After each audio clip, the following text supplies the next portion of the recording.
क्या तुम्हें कभी पूर्णिमा की रात में खिड़की के बाहर कोई तुम्हारा नाम पुकारते सुनाई दिया है?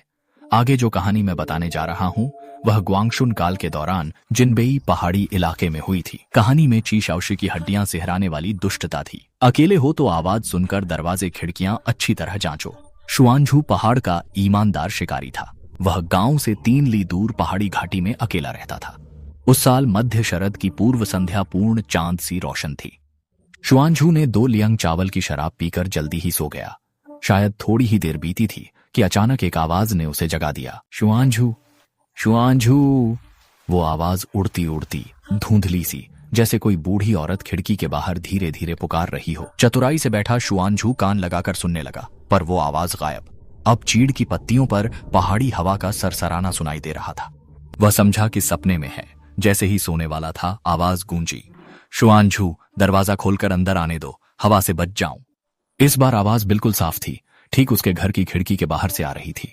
शुआनझू का दिल जोर जोर से धड़कने लगा। यह अंधेरी तड़के सुनसान पहाड़ों में वह बूढ़ी औरत कहां से आई? उसने रजाई ओढ़ी, खिड़की के पास झुकी और चांदनी में बाहर झांकने लगी। आंगन में कोई नहीं था, सिर्फ उसका साया चांदनी में लंबा खिंचा हुआ दिख रहा था। ठीक जब वह पीछे हटने ही वाला था, उसने अचानक दीवार के तले की परछाइयों में कुछ देखा। कुछ काला सा घुटने टेक कर वह बैठा था, हल्के से हिलता और चर्र चर्र की अजीब आवाजें निकालता, जैसे किसी सख्त चीज को चबा रहा हो। कौन? उसने एक जोरदार चीख मारी।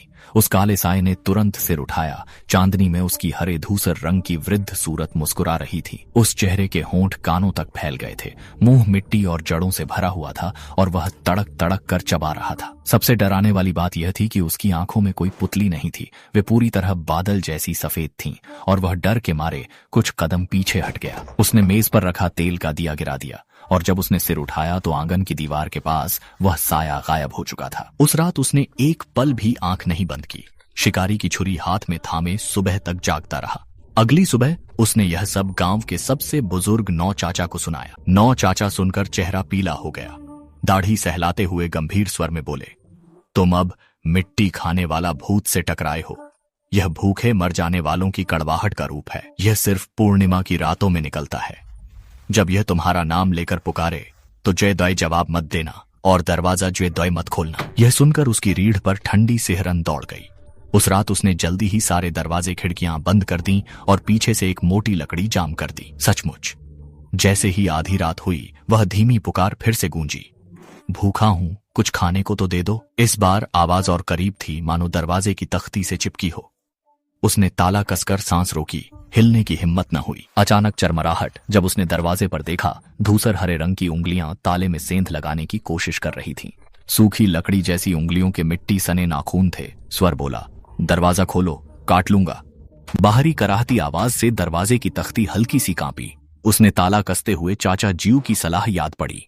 जल्दी से चूल्हे के नीचे से एक मुट्ठी धूप की राख ली और दरवाजे की दरार से बाहर उद्देल दी। तभी बाहर से एक कराहती चीख गूंजी। वे उंगलियां तुरंत पीछे हट गईं। फिर खटपटी सी रेंगने की कुछ आवाजें धीरे धीरे दूर चली गईं। चौथे दिन की सुबह नाव मालिक डरते डरते दरवाजा खोला। सामने जमीन पर कुछ गहरे पंजों के निशान थे, जिनमें काली मिट्टी जमी हुई थी। निशानों का पीछा कर वह अनियमित सामूहिक दफन स्थल पहुंचा, जहां धंसा कब्र गड्ढा और किनारे मिट्टी चबाए निशान थे। बगल में कुछ सफेद धूसर बाल बिखरे थे।